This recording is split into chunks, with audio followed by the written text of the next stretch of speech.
Hi DOS crew! Throw back to our Dragon's Back adventure in Hong Kong with our Nike Run Swift and Kaishi shoes. Here's how it all went down. Adventures are exciting, but they can surprise you sometimes.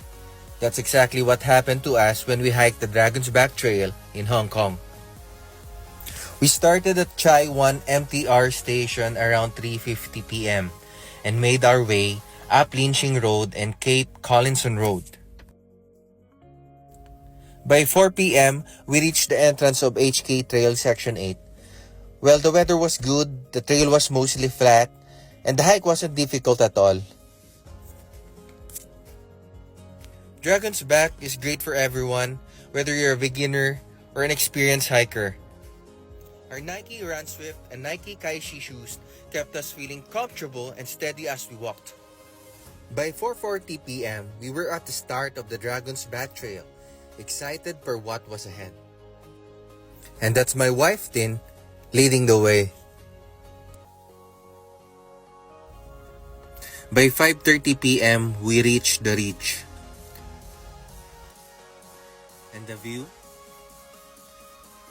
The view was amazing. Ang ganda talaga ng asawa ko. And that is the Big Wave Bay beach below. But then things got tricky. It got dark fast and the city lights just starting to glow. Our bad we didn't bring any flashlights. At 5:57 p.m., imagine, almost 6 p.m. we were still on the trail, scared and unprepared. We only had our phone lights to guide us. Every step felt uncertain. At one point, we even saw some big white dogs, which made us even more nervous. But by God's grace, we found an abandoned trail and made it to the main highway safely. It was a scary moment for us, but our Nike Run Swift and Nike Kaishi shoes helped us get through. They gave us the grip, comfort, and support we needed to keep going, even when things got tough.